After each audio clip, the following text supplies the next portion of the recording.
Malgré la peur, Boubacar nous emmène sur le lieu de son agression. C'est ici, exactement.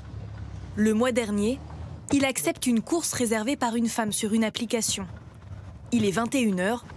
C'est finalement un jeune homme qui monte à bord. Il dégaine une arme à feu et lui ordonne d'entrer dans une cité. Il a carrément sorti le calibre, il a chargé une balle.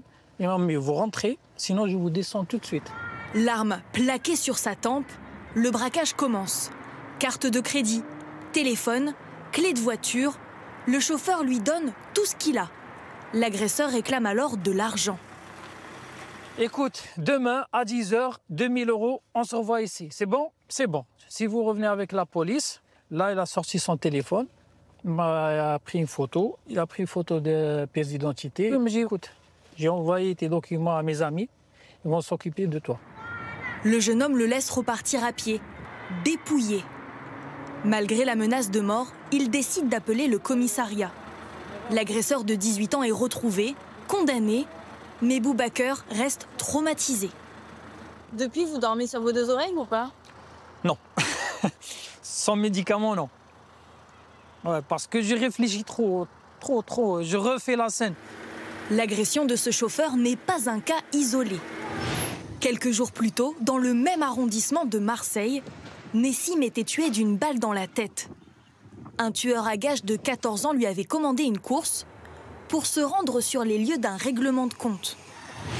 Selon les syndicats, les chauffeurs marseillais transportent de plus en plus de narcotrafiquants. J'ai été confronté plusieurs fois à des trafiquants de drogue qui ne se sont pas montrés menaçants envers moi, mais qui clairement rejoignaient des points de deal, transportaient de la drogue, l'odeur était significative.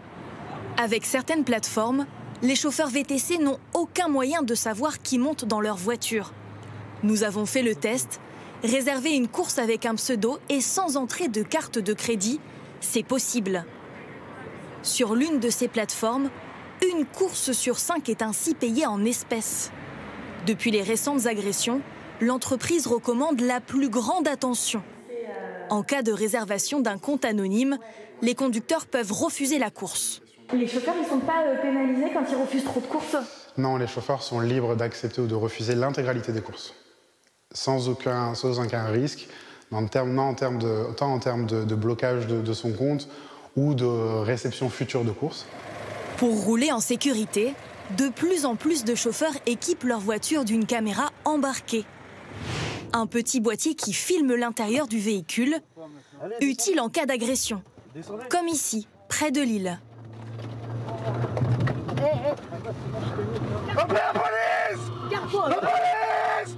Grâce à cet enregistrement, les agresseurs ont été retrouvés et condamnés à de la prison ferme. Abderrazak est chauffeur à Paris. Vous roulez beaucoup de nuit? Oui, en général. Depuis qu'il a installé cette caméra à 100 € sur son pare-brise, ses passagers nocturnes sont moins agressifs.